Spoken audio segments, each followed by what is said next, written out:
بسم اللہ الرحمن الرحیم۔ معزز سامعین گرامی، السلام علیکم۔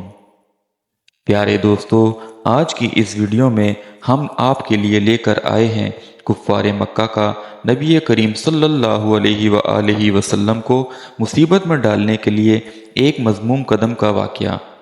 تو آئیے شروع کرتے ہیں۔ ابن اسحاق بیان کرتے ہیں کہ ایک دفعہ ایک عراش کا شخص کچھ اونٹ لے کر مکہ معظمہ میں آیا۔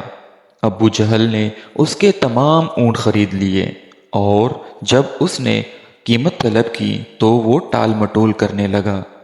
عراشی شخص تنگ آ کر ایک روز حرم کعبہ میں قریش کے سرداروں کو جا پکڑا اور مجمع عام میں فریاد شروع کر دی۔ دوسری طرف حرم کے ایک کونے میں نبی کریم صلی اللہ علیہ وآلہ وسلم تشریف فرما تھے۔ سرداران قریش نے اس شخص سے کہا، ہم تو کچھ نہیں کر سکتے، دیکھو وہ صاحب جو اس کونے میں بیٹھے ہیں ان سے جا کر کہو، وہ تم کو تمہارا پیسہ واپسی دلوا دیں گے۔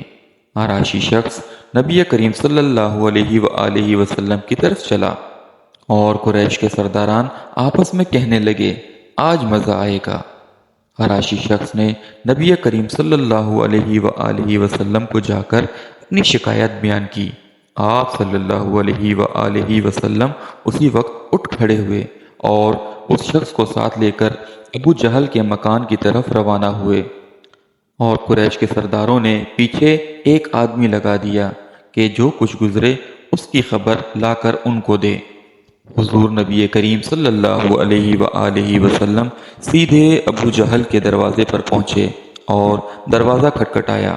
اس نے پوچھا، کون؟ آپ نبی کریم صلی اللہ علیہ وآلہ وسلم نے جواب دیا کہ میں محمد صلی اللہ علیہ وآلہ وسلم۔ وہ حیران ہو کر باہر نکل آیا۔ آپ صلی اللہ علیہ وآلہ وسلم نے اس سے کہا، اس شخص کا حق کیوں نہیں ادا کرتے؟ اس پر ابو جہل نے کوئی چون چرا نہ کی، سیدھا اندر گیا اور اس کے اونٹوں کی قیمت لا کر اس کے ہاتھ میں دے دی۔ دوسری طرف قریش کا مخبر یہ حال دیکھ کر حرم کی طرف دوڑا اور سرداروں کو سارا ماجرا جا سنایا اور کہنے لگا، واللہ آج وہ عجیب معاملہ دیکھا ہے جو کبھی نہ دیکھا تھا، کہ ابو جہل جب گھر سے نکلا تو محمد صلی اللہ علیہ وآلہ وسلم کو دیکھتے ہی اس کا رنگ افق ہو گیا، اور جب محمد صلی اللہ علیہ وآلہ وسلم نے اس سے کہا کہ اس کا حق ادا کر دے تو یہ معلوم ہوتا تھا کہ جیسے اس کے جسم میں جان ہی نہ رہی ہو۔ سبحان اللہ، سبحان اللہ، سبحان اللہ۔ پیارے دوستوں، تو دیکھا آپ نے کہ ہمارے پیارے نبی کریم صلی اللہ علیہ وآلہ وسلم نے ایک اجنبی شخص کی کیسے مدد کی۔ اللہ پاک سے دعا ہے کہ ہمیں بھی بغیر کسی لالچ کے دوسروں کی مدد کرنے کی توفیق عطا فرمائے، آمین یا رب العالمین۔ مزید اس طرح کے دلچسپ واقعات سننے اور دیکھنے کے لیے ہمارے چینل کو سبسکرائب کریں، شیئر کریں، لائک کریں، اور اپنی رائے کا اظہار کمنٹس میں ضرور کریں۔